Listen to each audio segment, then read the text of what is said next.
iremos estudar sobre as teorias da origem da vida. Abiogênese versus biogênese. Na teoria da abiogênese, também conhecida como teoria da geração espontânea, traz a ideia de que os seres vivos podem surgir da matéria inanimada, ou seja, de elementos não vivos presentes na natureza. Exemplos: o sapo surge da lama, os vermes ou larvas de insetos podem surgir do lixo.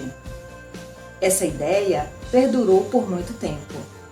Defensores dessa teoria podemos citar Aristóteles, Isaac Newton, René Descartes e von Helmont. Já a teoria da biogênese defende que todo ser vivo surge somente a partir de outro ser vivo pré-existente. Defensores dessa teoria podemos citar Francesco Redi, Lázaro Spallanzani e Louis Pasteur. Vamos conhecer os experimentos dos defensores da biogênese?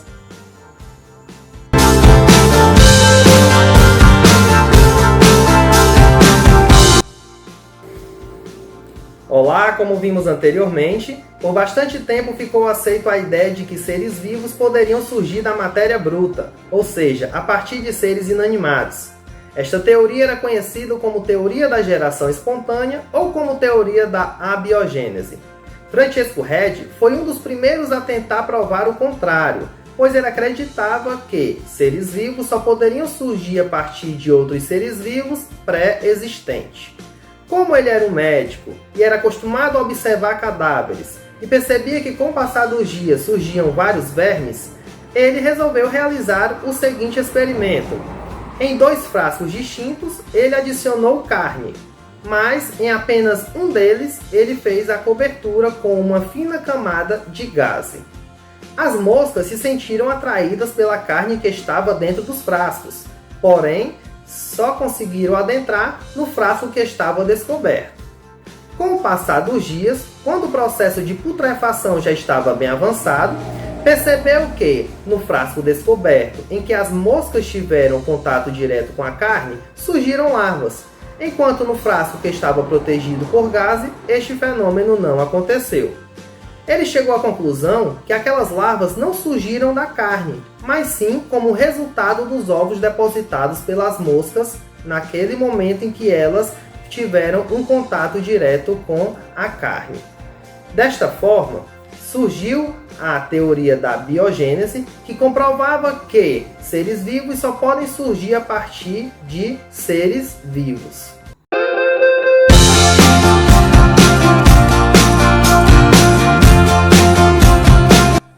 Com a descoberta dos micro-organismos, a ideia da abiogênese ressurge, pois muitos cientistas acreditavam que esses seres minúsculos não eram capazes de se reproduzir e que surgiam espontaneamente nos locais onde eram observados.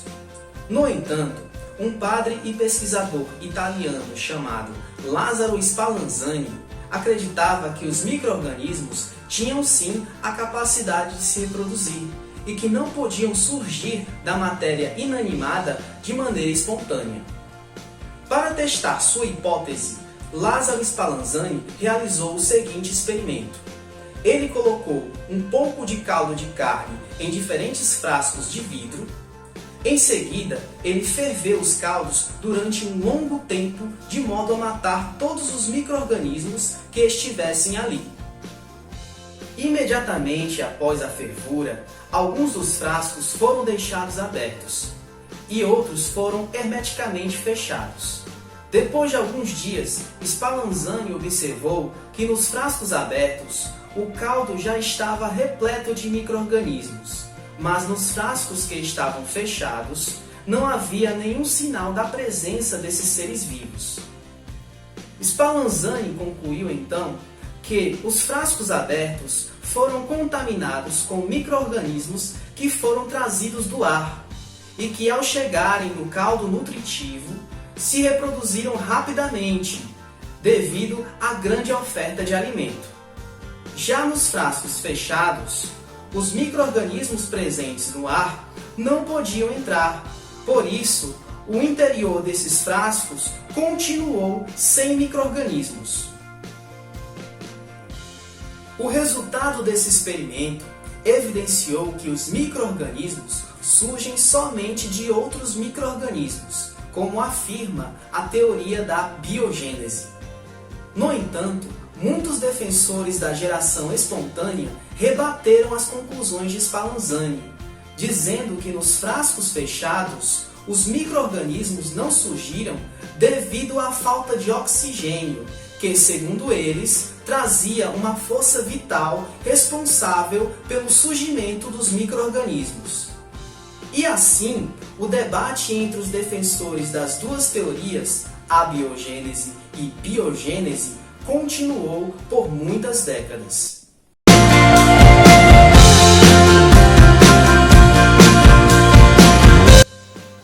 Como os experimentos anteriores não foram suficientes para que a teoria da abiogênese ou geração espontânea fosse abandonada, século depois, o cientista francês Louis Pasteur ele elaborou um outro experimento super simples, considerado aí pela comunidade científica, no qual ele pegou o caldo nutritivo e colocou dentro de uma vidraria, com o cuidado de deixar essa vidraria com o livre acesso do gás oxigênio, que no caso seria o fator vital. Não podia fechar, não podia impedir a entrada desse fator vital. Porém, ele curvou o gargalo da vidraria no formato de um pescoço de cisne. E daí ele aqueceu esse caldo nutritivo a uma temperatura que fosse suficiente para que nenhum micro-organismo conseguisse sobreviver naquele ambiente. Depois ele retirou o frasco de vidro do fogo e colocou em uma temperatura ambiente. Depois ele pegou uma amostra desse caldo nutritivo e analisou, e percebeu que ali não existia nenhum micro-organismo. Exatamente por conta de que a curva do gargalo que ele fez funcionou como filtro.